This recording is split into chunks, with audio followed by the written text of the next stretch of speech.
Good afternoon, everybody.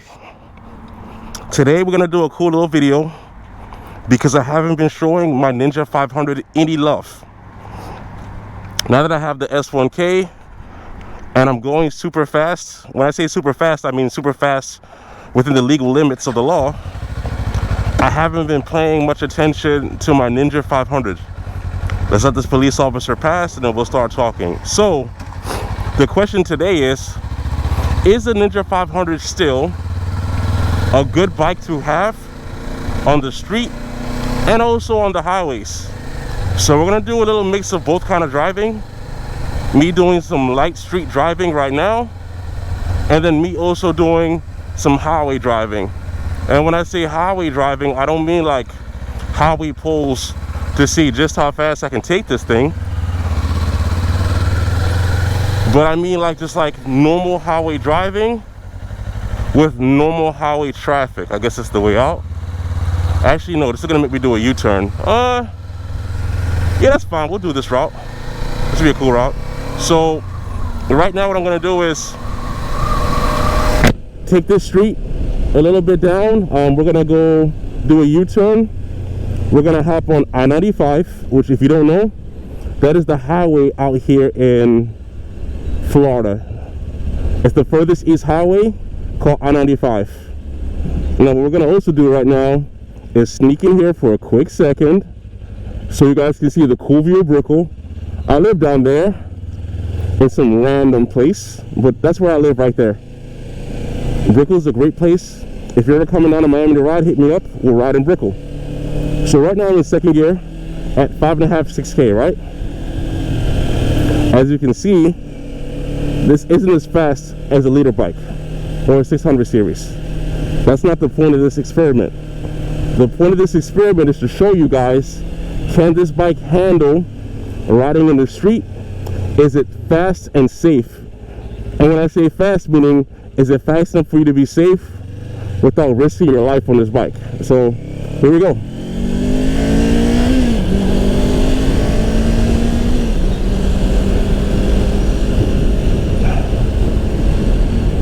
So right now I'm in fifth gear at 55. If you guys are used to leader bikes, this is your first gear. Second gear comfortably, right? For the first gear, you're gonna be slightly higher up in the RPMs. Right now I'm holding 55 miles an hour. We're not gonna worry about that speed limit. No one is driving 35 miles an hour on the street. So we'll bring it down to around 50. And right now what we're gonna do, we're gonna go hop on 95. So now you guys can see how the car handles on the highway with other traffic, because that's the whole point of this video. Is this motorcycle fast enough? Here's the thing, people get a beginner bike, quote unquote, R3, Ninja 4, Ninja 5, bikes around that category, and then they say, oh, I want to get a bigger bike because, you know, my Ninja isn't going to be able to handle the highway, and I want to make sure I'm safe, that I don't get run over by other cars. That's fair. That's a fair comment. So let's put it to the test. Let's see if this Ninja 500 is able to handle other traffic. You see that truck's ahead of me. I'm doing 56. He's probably doing 60, 65, right? Car next to me, I'm doing 65. He's passing me. He's doing 70 almost. So the question is, this is normal highway traffic. 70 miles an hour is normal highway traffic for a normal highway. But we live in Miami. At least I do. So what we're going to do is we're going to test it at Miami speeds. Now these little slow regular speeds you're used to in your highway, Miami speeds.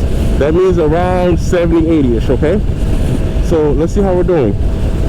And also, we're going to check the maneuverability of this motorcycle.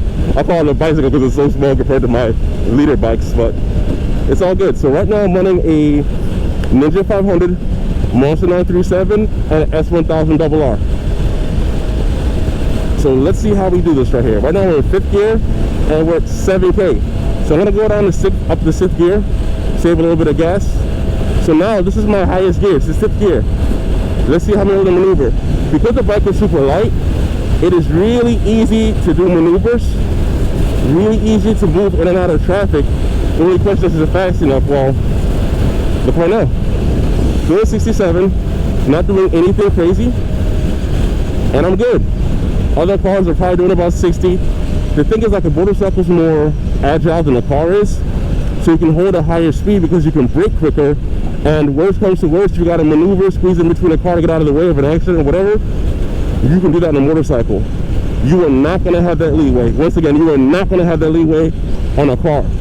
So you wouldn't drive a car per se as you ride a motorcycle. It's not the same kind of riding. With that being said, see this guy right here? I'm going to squeeze ahead of him right here. Boom. Right? This is something I can do because I'm on a motorcycle. Now, did I need to do that? No.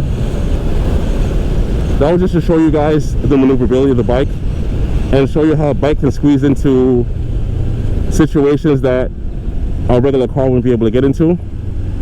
Use it safely. Don't use it just to show off. But right here, I'm on 5th gear, 30 miles an hour. I would never think of riding 5th gear on my leader bikes at 30 miles an hour, but it's a small displacement motorcycle. But your question was, can the bike handle the highway? Well, so far I haven't gotten run over. Cool plane. I don't know if you can see it in the video. Looks like an American airline, American or maybe American Eagle plane taking off. So right now we're gonna go towards South Beach. Most people going to South Beach on the bridge are probably doing probably 60-ish. So right now we're at 5th gear, 42 miles an hour. I'm riding with one hand because the bike is super light. And that's also a good thing about this motorcycle. It's so light. Like when you first get a bike, it might feel heavy to you because you're not used to motorcycles. But trust me, especially as you get on the heavier bikes, this bike is a dream as far as how light it is. Easy to move around. Look at this right here. You can just kind of whip it around like this and keep control of the bike. But now let's go towards South Beach. So I'm on 5th gear, giving it some gas. I'm ahead of that guy. Boom. Right? Now he's not speeding, but I still got ahead of him. So, you know, you people saying that you can't ride this bike on the highway, well, what am I doing right now? Now, I wouldn't want to be behind this truck and catch his drag, but, you know, see right here, I'm going to slow down because we're going into construction zone. So, boom, let's drop gear. Let's slow down to something normal, you know. But luckily, it's down there. So now we're going to go this way. Still on 5th gear. Let's drop to 4th. Run it to around 8,000. Boom. 8. Shift up to 5. See that? Like we're moving, like we're not going super fast, like we're not at 100 miles an hour like on a leader bike, right?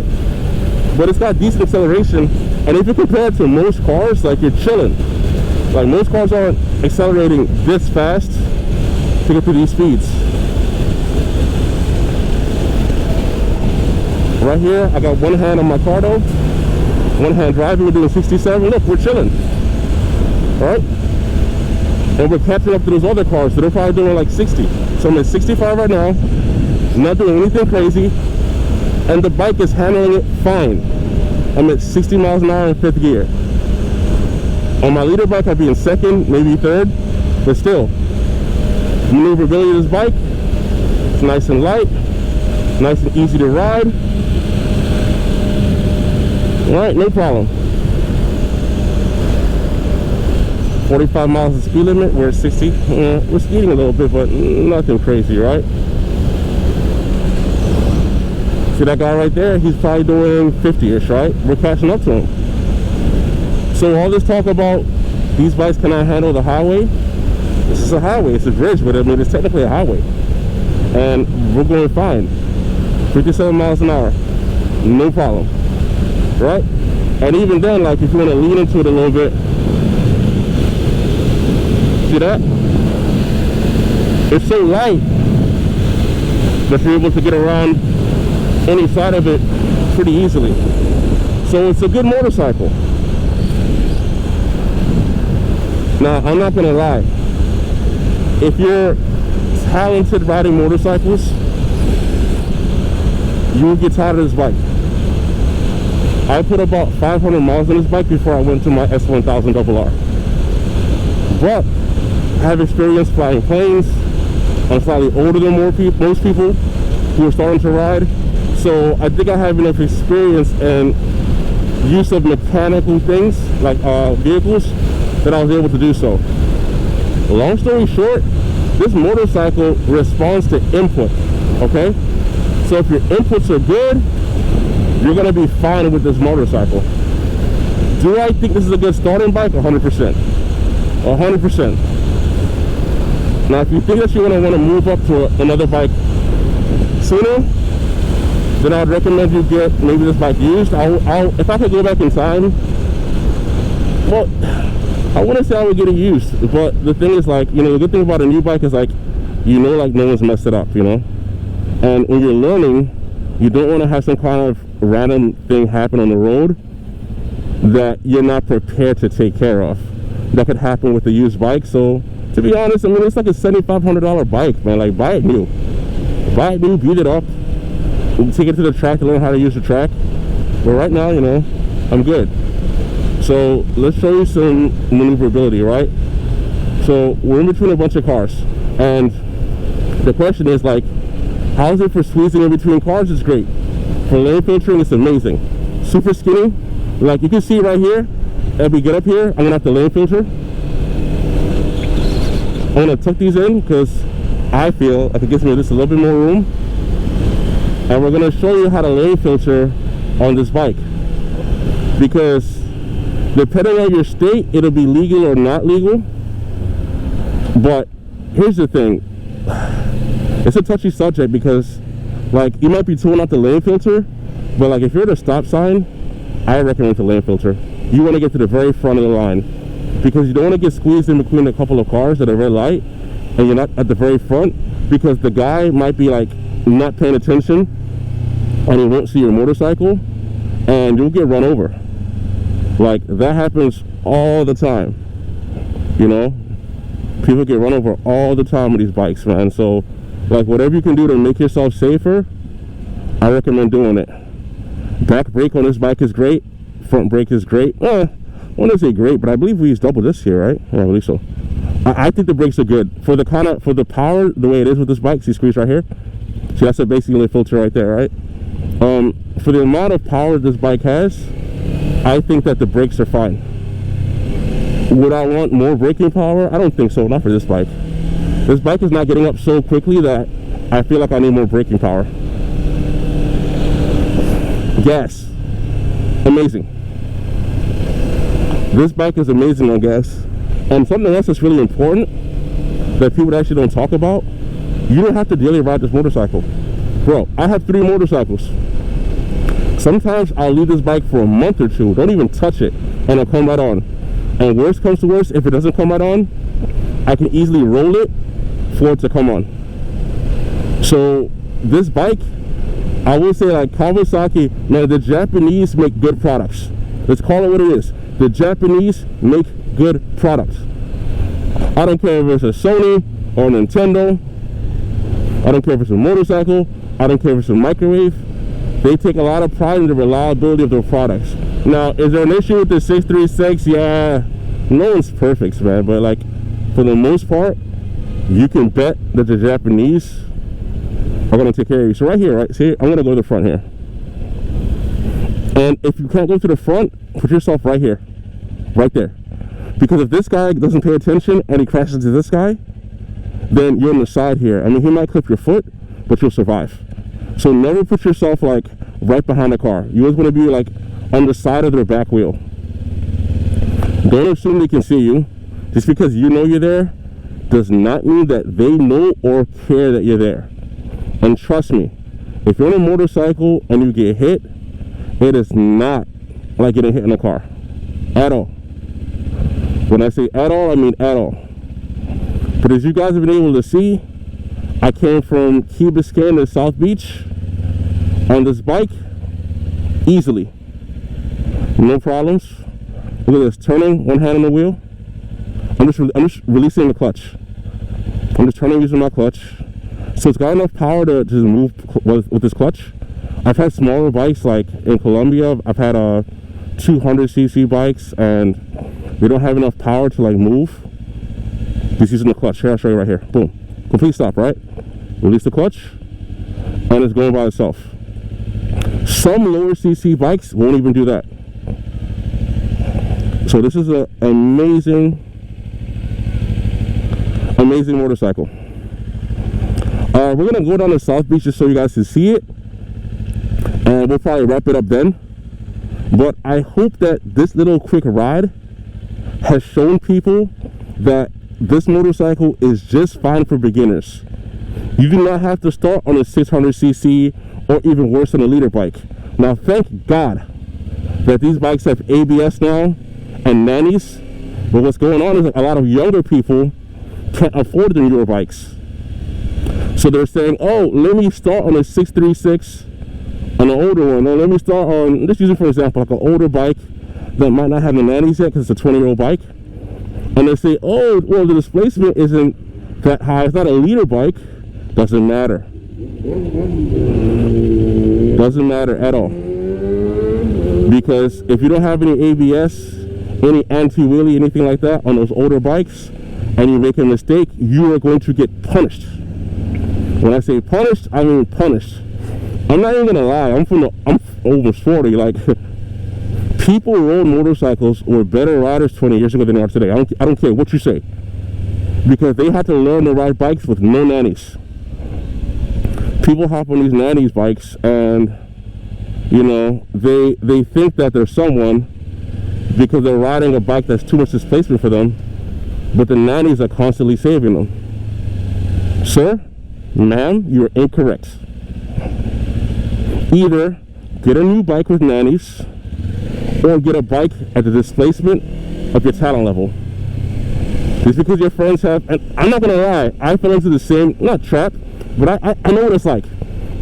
I know what it's like to have a lower CC bike, and you put the TV on, and you see people all over the place with high CC bikes, and you want to be like them. But trust me, the most important is your safety and surviving until your next ride.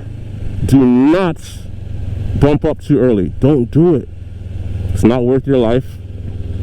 And not just your life, it's not worth the safety of whoever you might crash into. Like, people get these bikes and they're like, oh, well, I'm not gonna crash, and if I crash, it's just me. It's not just you. It's the person you crash into. It's your family. Like, a lot of people are involved with a car crash, not just the person who had the original accident. So just be careful, guys. We're gonna get up to 13th Street, and then we're gonna turn in, that way you guys can see South Beach. But if you see right now, you guys were saying this bike is too slow. I'm in second gear, and I'm overtaking these cars because my bike is maneuverable, and the bike allows me to do so. And the bike is really good at low gear. Like, right now I'm in second gear, and I'm chilling, right? Just chilling.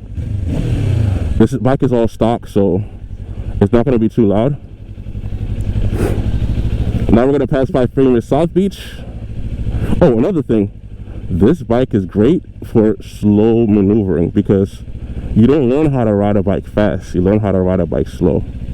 And when you're doing your practicing of maneuvers, this bike is light, it's forgiving. If you're going to tip over, boom, put your foot down, right? And you save yourself from taking a spill. So it's not bad. All right, cool, we're at South Beach right now. I'm gonna let you guys enjoy South Beach, and then I will be done with this video. But in my opinion, as a starter bike, 9 out of 10. 8.5, 9 out of 10. Like, it's be very hard for me to nitpick. That's the Versace mention right there. Very hard for me to nitpick what's wrong with this bike as far as for a starter bike. Good brakes. Great brakes, I'm sorry. Great maneuverability. This bike does everything well for a starter bike. Intermediate riders, yeah, you're gonna need some more heat if you're an intermediate rider. But if you're just starting out riding motorcycles and you just want to get used to it, this is the bike to get, or one of the bikes to get. I wouldn't recommend the R3 for men over 170 pounds, because I don't think it's heavy enough and has enough performance. We could talk about the R7 versus the Ninja 500. Yeah, I think that'd be a great discussion for another video. But right now, right here in South Beach, having a great time. I appreciate you guys coming out with me. But that's been my review. Not a review per se, but just a talk with you guys about the Ninja 500. Is it a good bike or a bad bike to ride? It's a good bike. It's light, man. You can stand up on it. You can stun it if you want. Like, it's a great bike. I might end up on Muscle Beach and get a quick little workout in. But I wish you guys a wonderful day.